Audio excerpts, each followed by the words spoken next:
सोलापुरात पावसाची जोरदार बॅटिंग पाहायला मिळतेय। 47,266 हेक्टर पिकांचं नुकसान झालंय। दक्षिण सोलापूर, उत्तर सोलापूर आणि मोहोळ तालुक्यामधील गावांचा संपर्क तुटलाय।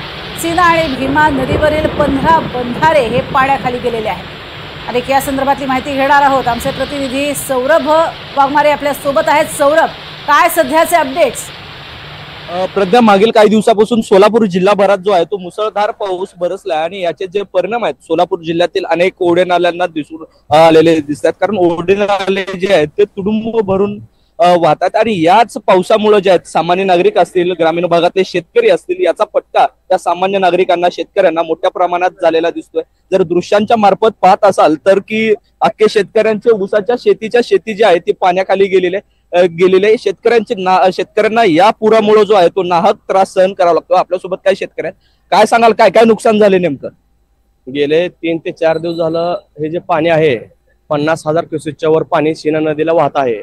3 दिवस झालं आमचं तेरेकाठचा जो भाग आहे शेताचा पूर्ण ऊसाचा, आज 3 ते 4 दिवस झालं पूर्ण ऊस पाण्यामध्ये आहे। त्यामुळे ऊसाचं फार मोठ्या प्रमाणात नुकसान झालेलं आहे। त्याबरोबर गुरासांचं सुद्धा जी शेती आहे, शेतीच्या म्हणजे नदीच्या कडेला जी शेती आहे, वाड्या वस्ती आहेत, तिथे गुरासांचं सुद्धा मोठ्या प्रमाणात हाल सध्या झालेला आहे।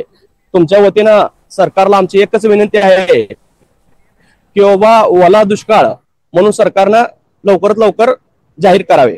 आपल्यासोबत आणखीन काही शेतकरी आहेत, काय काय नुकसान झाले नेमकं? नदीकाठचे सगळे ऊस, मका, कडवळ, कांदा हे सगळ्या पिकाचं भरपूर पाणी आल्यामुळं नदीकाठचे जनावर काय वाहून गेलेत, शेळ्या मेंढे काय वाहून गेलेत, त्यासाठी सरकारने ह्याच्याकडे गंभीर लक्ष देऊन शेतकऱ्याची मदत करावं। अगदीच की सोलापूर जिल्हाभरातील शेतकऱ्यांची हीच अपेक्षा आहे की सरकार मायबापनं याकडे गांभीर्याने लक्ष दिलं पाहिजे व ओला दुष्काळ जो आहे तो जाहीर झाला पाहिजे। प्रज्ञा, नक्कीच। आणि त्यामुळे आपण बघतोय कशा पद्धतीनं हा सोलापूरमध्ये हाहाकार माजलेला आहे आणि शेतकऱ्यांचं नुकसान झालंय। तुर्तास धन्यवाद या संपूर्ण माहितीसाठी।